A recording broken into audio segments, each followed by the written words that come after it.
I think most people um, aren't where they want to be in life just because they don't communicate what they need.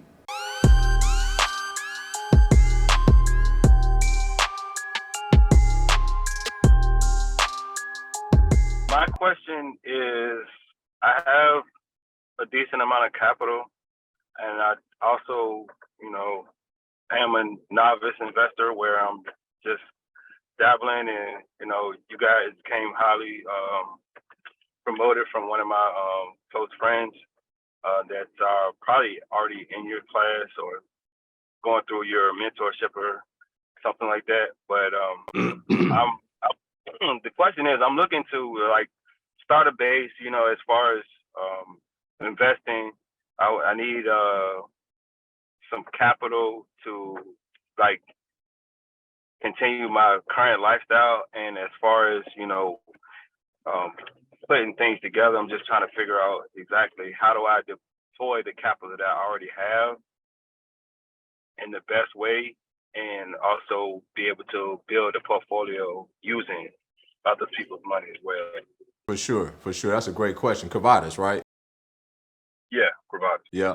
Um, so here's what I would say. Let me ask you this question first. Do you have like an emergency fund saved up for your personal life? Yeah. Okay, so Yeah. you got the emergency fund. Um, are you retired or do you still anticipate making money? Well, what do you do currently for a living?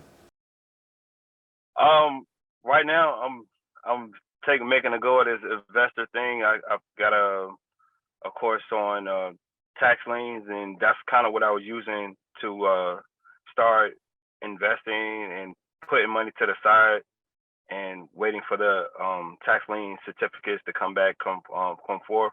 And I wanted to do like short sale, wholesale to get bigger capital so I can invest in something that I can hold on to.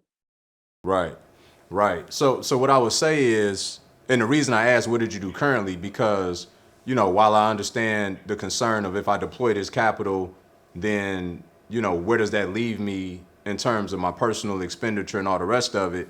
But my question was because if you have the means to continue to make money in whatever setting you're currently doing, and you go and Yeah. deploy this capital, then strategically it's just about deploying the capital into the type of assets that's going to give you the kind of return that you're looking for that continue to help pay your monthly expenditure and not interrupt your lifestyle, right? Because there's Yeah. there's ways in which you can deploy that capital in certain types of investments to where if you were to do a burst strategy, for instance, right?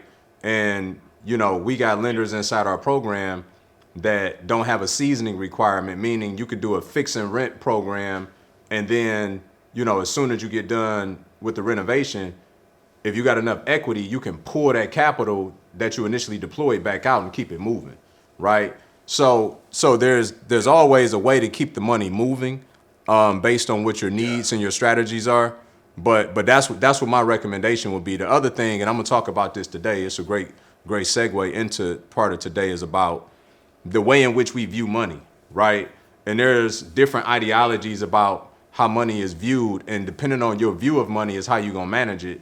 And so we're gonna get into that in a few minutes. But I think that's what I would look at. If you got an emergency fund already set up, looking at what's your monthly nut, how much do you need to create on a monthly basis to make sure you're comfortable, and then looking at what your current efforts are versus what your future efforts can be, and how do we marry the two together to where your monthly expenditure, your lifestyle is not compromised, but yet you are going out and starting to grow that portfolio. Yeah, my question is, okay, so I'm planning to move in the Orlando area too. And coincidentally, I'm looking for a duplex to move in. Orlando, Tampa, St. Peterson. What do you recommend, say, if my budget is like 450? What would your approach be if you're approved for 450 going into that area? It's interesting. Orlando is funny in that it's just not a lot of multifamily opportunities, small multifamily opportunities. Typically, you have to get into like I used to live in Claremont, right? I live in Lake Nona now, which is they many moons apart. But in Lake County, you can find some of those multifamily opportunities in some of the smaller cities like Groveland or what's another one over there, Mascot. But you're getting kind of off the beaten path. Although because Orlando has become so saturated and such a hot spot, really, the demand is starting to spread out to some of these outer skirts. And so in those places, I think you could still find a good deal at 450. In Orlando, that's almost median home price right now for a single family, right? So the market is just becoming very challenging in that regard. So I think if you're open-minded, somebody mentioned Lake County. Blake is on here. He's talking about Brevard County, which is, I think, an hour and a half, 2 hours away from Orlando. There are some opportunities, but I think it's going to be very strategic. I think Seminole County, that may work. But just being in the heart of Orlando and Orange County, that's going to be, extremely challenging. Okay. Somebody put Ocala, Tavares. I was gonna say Ocala as well. I used to invest in Ocala, but even now, horse country has gotten so popular. A lot of those markets are being priced out. Apopka.